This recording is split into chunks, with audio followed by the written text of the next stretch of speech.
น้ำมดดำบักหลายๆไปโอ้ตัวแม่มันได้เอาเนี่ย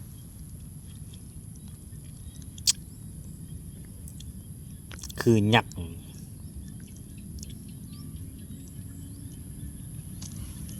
มาหามกินกระดูกมาเป็นกองทัพเลยความลายนะเอาโตบักใหญ่ไป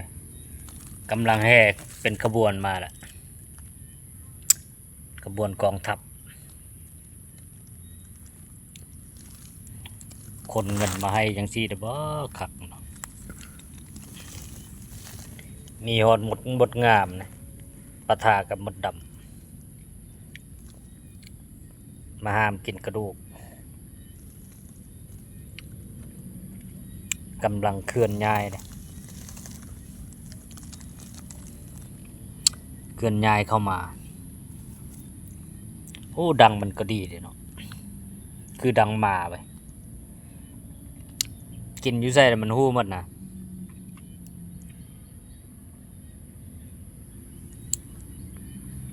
ประสาทสัมผัสมันหาปูได้ดีการตอบสนองเนาะโอ้บักหลายๆนะ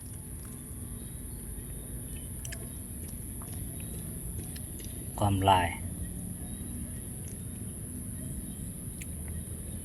ให้แมนมันสื่อสารคือกับคนเรานี่แหละเนาะอยู่ใส่บอลหากินอย่างมันก็แสวงหาคือมนุษย์เราเนี่ยแหละแต่ละมือมันก็มีเวียกของมันคือกับคนเรานี่แหละแบ่งเวียกกันแต่ละจุดแต่ละโตก็ได้บริหารจัดการนี่นั่นบริหารชีวิตนะ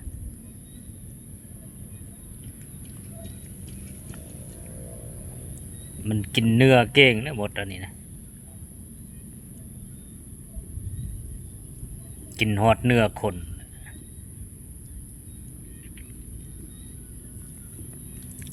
คือเขาว่าเนาะอยากกินคนนี่แหละหมดอันนี้แหละหนักนะ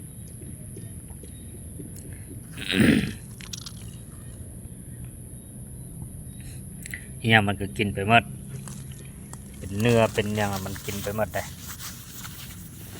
มันบ่ได้คิดว่ามันคนมันอันนี้นั่นนะสัตว์เนี่ยมันก็กินหมดนะคือกับนกกันแล้วเนาะช่วงนั้นก็นกก็กินแตะมดนะ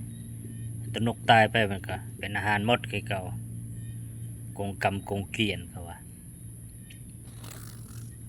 เป็นวัฏจักรการเวียนว่ายตายเกิดนะกฎเกณฑ์ของธรรมชาติเนาะโอ้เนี่ยตัวบักใหญ่เนี่ยมันมาแล้วเนี่ย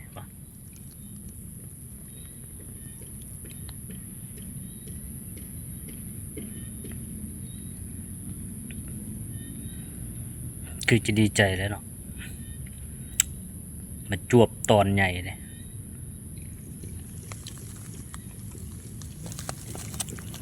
อันนี้กำลังมาเนี่ย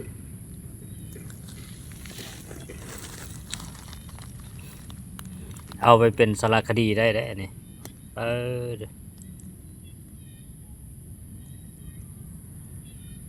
ตัวผู้ตัวพ่อตัวแม่มันเนี่ยตัวใหญ่เนี่ยลำเลียงอาหาร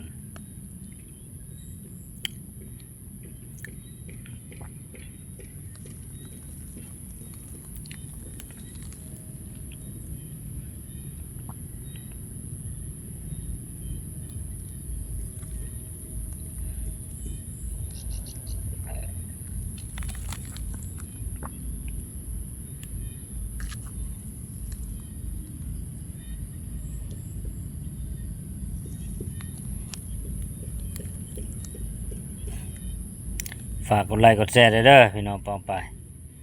เพื่อเป็นกำลังใจให้เกียร์เตอร์มือใหม่เกละขอให้ความสุขความเจริญ จงเกิดขึ้นนำพวกเราทุกๆท่านเด้อนะเกละขอให้โชคดี